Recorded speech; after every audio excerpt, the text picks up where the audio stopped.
फडणवीस जी से आग्रह करूंगा कि मीडिया के बंधुओं को संबोधित करें। आप सभी का बहुत बहुत स्वागत है। अभी अभी भारतीय जनता पार्टी की कार्य समिति की जो बैठक संपन्न हुई, इस बैठक का समापन आदरणीय प्रधानमंत्री जी के बहुत ही प्रेरक उद्बोधन से हुआ और मैं ऐसा मानता हूं कि प्रधानमंत्री जी का उद्बोधन ये प्रेरक भी था, दिशा दर्शक भी था और भविष्य की राह दिखाने वाला था। सबसे महत्वपूर्ण बात प्रधानमंत्री जी ने जो कही वो ये थी कि भारत के जीवन का सर्वोत्तम काल आ रहा है, हम सामने देख रहे हैं। ऐसे समय हम लोग मेहनत में पीछे न रहे, प्रयत्नों की पराकाष्ठा करें, अपने जीवन का क्षण क्षण और अपने शरीर का कण कण हम भारत की इस विकास गाथा में लगाए और भारत के इस सर्वोत्तम काल के साक्षी हम लोग बन सकते हैं। इस प्रकार की एक बहुत महत्वपूर्ण बात उन्होंने कही और साथ साथ ये भी कहा कि इस अमृत काल को कर्तव्य काल में परिवर्तित करें, तभी हम अपने देश को तेजी के साथ आगे ले जा सकते हैं। आदरणीय प्रधानमंत्री जी ने एक प्रकार से ये बताया कि भारतीय जनता पार्टी अब केवल राजनीतिक आंदोलन भर नहीं है, तो उसका रूपांतरण एक सामाजिक आंदोलन में हुआ है, जो समाज के सामाजिक आर्थिक परिवर्तन के लिए काम करने वाला, कार्य करने वाला उपकरण इस रूप से आज कार्य कर रही है और उसी अनुरूप हमारे कार्यकर्ताओं ने भी काम करना चाहिए। साथ ही में उन्होंने कुछ कार्यक्रम भी हम लोगों को विशेष रूप से करने को कहा, जिसमें भारतीय जनता पार्टी के मोर्चों के कार्यक्रम ये बॉर्डर विलेजेस में हो, बॉर्डर विलेजेस के साथ हमारा संपर्क ज्यादा बने, उनका मेन स्ट्रीमिंग ये हम लोग कर पाए और वहां पर हमारी एक्टिविटी बढ़े, ताकि हमारा संपर्क सूत्र भी वहां बने और हमारी विकास की योजनाएं भी बॉर्डर विलेजेस तक पहुंचे। उसी प्रकार से आकांक्षी जिलों के विकास में भारतीय जनता पार्टी के कार्यकर्ताओं की भूमिका हो, जहां पर हम लोग अगर माल न्यूट्रिशन से लड़ाई कर रहे हैं तो क्यों ना भारतीय जनता पार्टी के कार्यकर्ता भी अपने ओर से वहां पर कोई ना कोई ऐसा कार्य चलाए कि जहां से न्यूट्रिशन मिशन को एक मदद हो। आकांक्षी जिलों में जो कार्य चल रहे हैं वो कार्य गति से हो, इस पर हम लोग ध्यान दें। उसमें कहीं कहीं गड़बड़ नहीं हो रही है, इसकी ओर हम ध्यान दें। ये बात भी उन्होंने हम सभी को बताई है। इसके साथ साथ एक भारत श्रेष्ठ भारत इस संकल्प को दोहराते हुए हमारे सारे राज्य एक दूसरे के साथ समन्वय करें, एक दूसरे के भाषा को, कल्चर को हम किस प्रकार से अपनाएं, किस प्रकार से उसके साथ हम लोग एक भावनात्मक रूप से जुड़े, इसके भी कार्यक्रम हो। जिस प्रकार से काशी में तमिल संगमम हुआ, उसी प्रकार से हम लोग अलग अलग भाषाओं को साथ में लेकर इस भारत को एक भारत के रूप में कैसे तैयार करे, ये भी बात उन्होंने हम सबके सामने रखी। एक बहुत महत्वपूर्ण बात उन्होंने कही कि आज जैसे हमने बेटी बचाओ बेटी पढ़ाओ के माध्यम से विशेष रूप से जेंडर डिस्पैरिटी को दूर करने का प्रयास किया, और जिस प्रकार से उस बेटी को बचाने की कोशिश की जो बेटी समाज की कुरीतियों के कारण गर्भ में ही मारी जा रही थी, उन्होंने कहा इसी प्रकार से आज हमारी धरती माता की पुकार को भी हमें सुनना है। जिस प्रकार से हम लोग केमिकल्स का, फर्टिलाइजर्स का अनन्वित उपयोग करते हुए हमारी धरती माता को प्रदूषित कर रहे हैं, जिस प्रकार से आज इस प्रदूषण के कारण क्लाइमेट चेंज की विभीषिकाओं से, जलवायु परिवर्तन की विभीषिकाओं से हमें जूझना पड़ रहा है, हमको धरती माता की पुकार सुननी होगी और धरती माता की इस पुकार को सुनते हुए चाहे वो प्राकृतिक खेती हो या एनर्जी ट्रांजिशन हो, इन सारे विषयों के ऊपर भारतीय जनता पार्टी को सरकार के साथ कदम से कदम मिलाकर चलना होगा। और इसमें हम किसानों को किस प्रकार से प्रेरित कर पाए, किस प्रकार से उनको मदद कर पाए, इसको एक मिशन के रूप में हम कैसे ले पाए, ताकि जलवायु परिवर्तन में और उसके खेती किसानी पर होने वाले परिणाम और उससे धरती माता पर होने वाले परिणाम, इसको हम कैसे दूर करें, इसके ऊपर भी हम लोग कार्य करें। आदरणीय प्रधानमंत्री जी ने ये भी कहा कि विशेष रूप से हम लोग 18 से 25 इस आयु की जो हमारी तरुणाई है, इस तरुणाई ने भारत के राजनीतिक इतिहास को देखा नहीं है।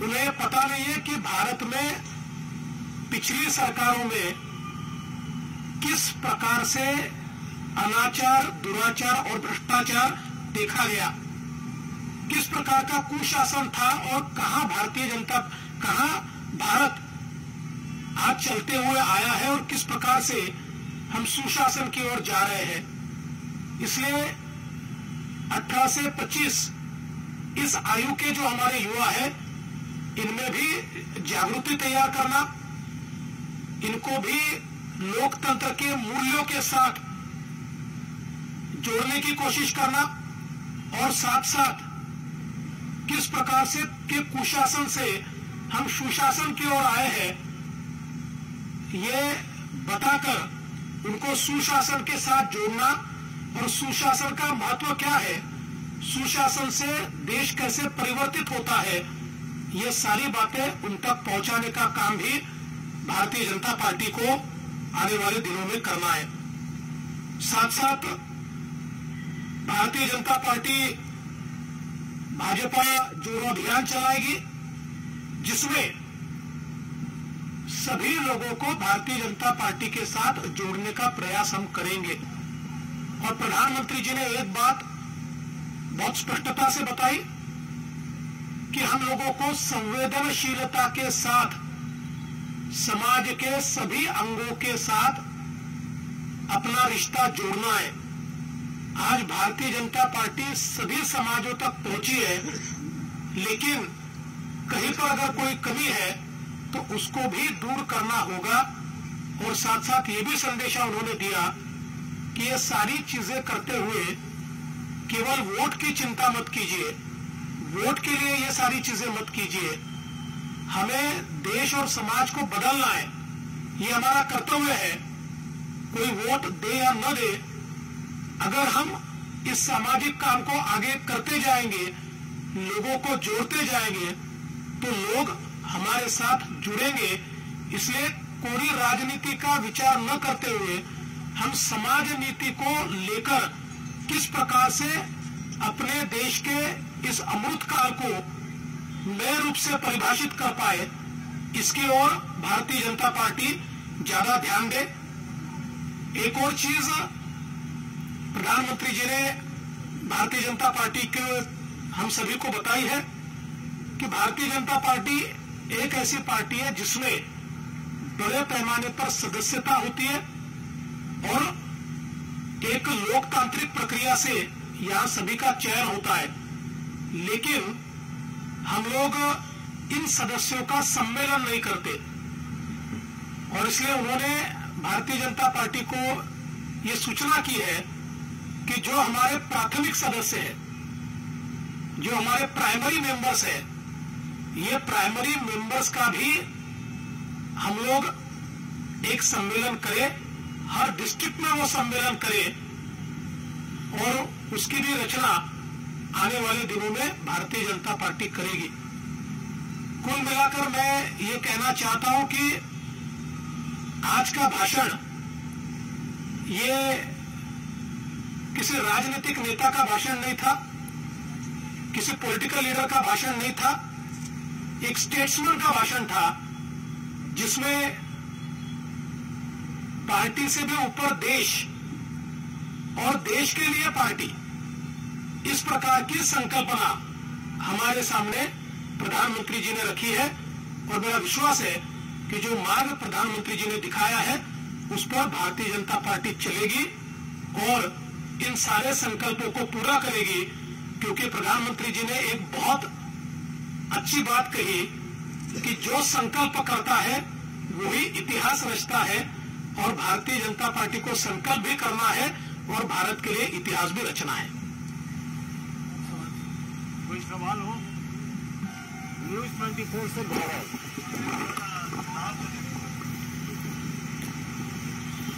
सर, लगभग 1 घंटे का जैसा कि आपने बताया उनका भाषण था। 9 राज्यों में चुनाव है, फिर अगले साल फाइनल है। इसको लेकर कुछ उन्होंने कहा चुनाव की तैयारियों में जुड़ने के लिए? देखिए, सब लोगों को यही लगता था कि चूंकि सामने चुनाव है तो ये भाषण चुनाव का होगा, इसलिए मैंने स्पष्ट रूप से कहा ये राजनेता का भाषण नहीं था, स्टेट्समैन का भाषण था और इसलिए चुनाव को लेकर कोई बहुत बड़ी बात उन्होंने अपने भाषण में नहीं कही। हाँ, ये जरूर कहा कि भारतीय जनता पार्टी को मजबूत कीजिए और हर जगह पर भारतीय जनता पार्टी पहुंचे, ये प्रयास कीजिए। विकास चंद्र नो इलेक्शन बोलिए। पार्टी की बैठक हुई, बैठक में क्या प्रधानमंत्री नरेंद्र मोदी ने सिर्फ जो आपने कहा कि स्टेट्समैन की तरह उन्होंने बात कही, संगठन को लेकर के क्या कुछ उन्होंने बातें कही? क्योंकि जिस तरीके से आगे चुनाव है और तमाम सारी चुनौती है उसको लेकर। देखिए, ये पूरी बातें संगठन के लिए ही थी। भारतीय जनता पार्टी किस प्रकार से अपने संगठन को देश के विकास के इस अमृत काल में जोड़े। मैं फिर एक बार कहना चाहता हूं, उन्होंने बहुत एक ऐसी बात कही है कि ऐसा काल जो अभी आता हुआ दिखाई पड़ रहा है, ये शायद अगर हम लोग इस काल को अगर हमारी विकास यात्रा में परिवर्तित नहीं कर पाए तो हम पीछे छूट जाएंगे। इसलिए अब भारतीय जनता पार्टी अपनी पूरी ताकत इस अमृत काल को विकास काल में परिवर्तित करने में लगाए।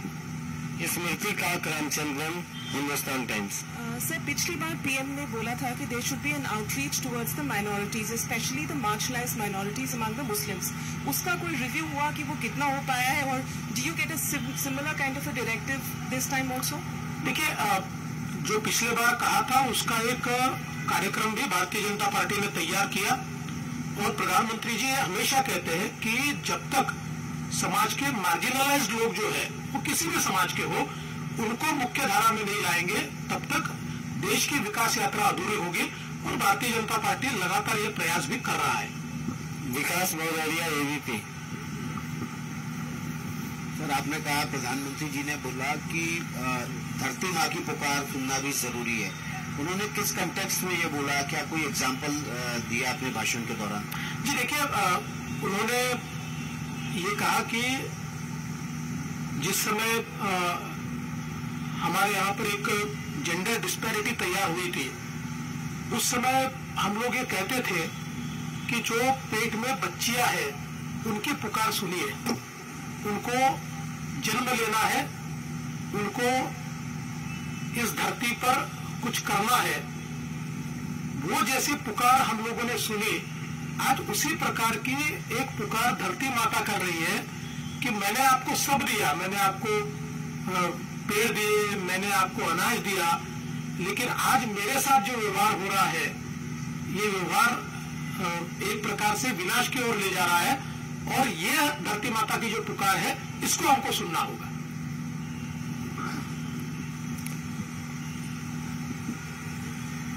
संतोष पाठक।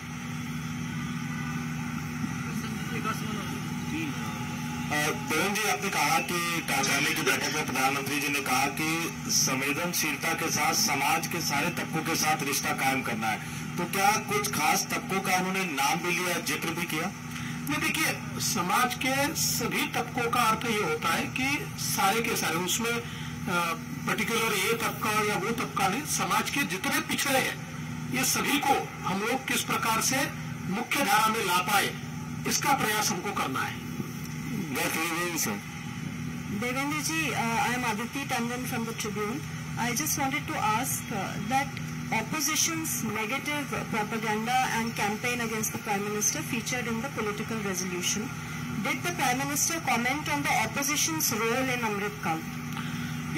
प्रधानमंत्री जी ने केवल इतना ही कहा कि हमें अपेक्षा करते हैं कि इस यात्रा में सभी लोग अपनी अपनी भूमिका निभाएं, और उन्होंने ये भी कहा कि हम कभी भी अपोजिशन को कमजोर नहीं समझते, लेकिन भारतीय जनता पार्टी ने अब ये ताकत तैयार की है कि हम अपने भरोसे ये सामाजिक आर्थिक परिवर्तन की लड़ाई तेजी से आगे ले जा सकते हैं। चित्रा त्रिपाठी, आज तक। देवेंद्र जी, मेरा सवाल ये है, क्या प्रधानमंत्री की ओर से ये भी कहा गया कि चुनाव में सिर्फ 400 दिन तकरीबन बाकी हैं, ऐसे में सभी समाज के तबकों तक जाएं, और क्या पसमानदा और बोरा मुसलमानों का भी जिक्र करते हुए स्पेसिफिक ये कहा गया कि वो आपको वोट करे या ना करे, लेकिन उनका साथ और उन पर विश्वास जमाने की पूरी कोशिश बीजेपी के कार्यकर्ताओं की ओर से की जानी चाहिए? देखिए, ये जरूर प्रधानमंत्री जी ने कहा कि चुनाव में 400 दिन है, तो हमारे इस कार्यकाल की सेवा के लिए हमारे पास 400 दिन शेष है। ये 400 दिन हम मतदाताओं की पूरी सेवा करें। उन्होंने स्पेसिफिक ये समाज या वो समाज ऐसा न कहते हुए सारे समाज, जितने मार्जिनलाइज समाज है, सबका उल्लेख किया है।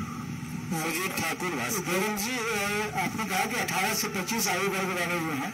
प्रधानमंत्री ने कहा उन्होंने देखा नहीं पीछे जो भी अच्छी बुरी बातें जो भी रही हैं, तो क्या वो जो नेगेटिविटी था उसके बारे में बताएंगे कि हम कैसे अच्छे शासन की तरफ जा रहे हैं, तो उसको बोलिए क्या स्पेसिफिक क्या था वो चीज? देखिए, बहुत स्पष्ट रूप से ये बात ऐसी है कि ये जो 18 से 25 के जो लोग हैं, इन्होंने पुराने सरकारों में जो कुशासन चला उसको उन्होंने देखा नहीं है, क्योंकि समझ लीजिए 2013-14 में उनकी उम्र 10 साल की 12 साल की रही होगी।